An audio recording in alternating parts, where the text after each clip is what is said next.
I think that we're very likely dealing with a mental illness here. And the behavior is so outrageous that it can sound comical when you hear it from the outside looking in, but for the person that's going through it, for the family that's going through it, it's anything but comical. It can be absolutely heartbreaking. The substance abuse and mental health estimates are now that 20% of the population is mentally ill sometime during a year, and that's 50 million Americans. For example, everybody in this section stand up, and everybody in this section stand up.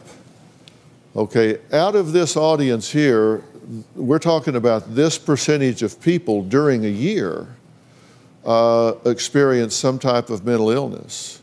Okay, everybody can sit down. So I do this type of story, this type of family as a teaching tool, because I want those of you at home that might be living with something like this to recognize that you might very well be dealing with a mental illness and not someone that just chooses to behave badly. I'm going to ask you to treat this with the dignity and respect that any ill person would deserve. Take a look at this tape. My mom does like to make up stories about me. I take care of everything. She's 44 years old with a college degree, and I pay for her clothing, her living, her groceries, her gasoline. It's a fact that my mother has given me nothing. I've probably spent close to $100,000. At first, I put her up in a hotel, but it was costing $400 a week. I finally decided to buy her an RV to temporarily live in. She just absolutely destroyed this RV. Ripped up the ceilings out of it, ripped all the furniture out of it. It literally looks like a bomb went off in there. I don't touch things like that. I have taken apart a TV one time, a tube TV, and it shocked me so bad, I almost went across the room. So I don't mess with stuff like that. Had I not stepped in and taken care of my daughter, she would have been on the street for the last 4 years. What I need is my aura. I need for it to be completed. Who does that include? Mainly myself, my daughter, my son.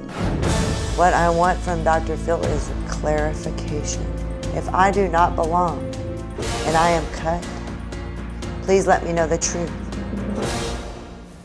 How are you today? I am as best as can be. How about yourself, sir? Well, I'm hanging in there. Good, good. How's your life working for you? How are things going?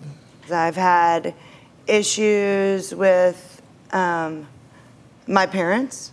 I've had plenty of issues with my family.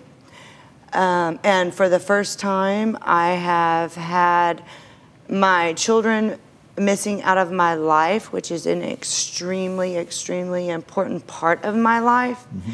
So, but you dropped your sons off at our front door, though, right? I will answer that for you. Thank you for asking. You're welcome. Shaela, answer then. I brought my son there, and I brought him there for one purpose and one purpose only. And what? And that is because you couldn't take care of him. Absolutely not. I'm sorry, but I am speaking, and I you would like for you to allow me. You did not. Well, let her answer. Let her answer. Go ahead. I brought my son to your door because he is crying and saying, Mom, well, everyone at the school says that you use drugs, that you are, and I don't even know what drugs are.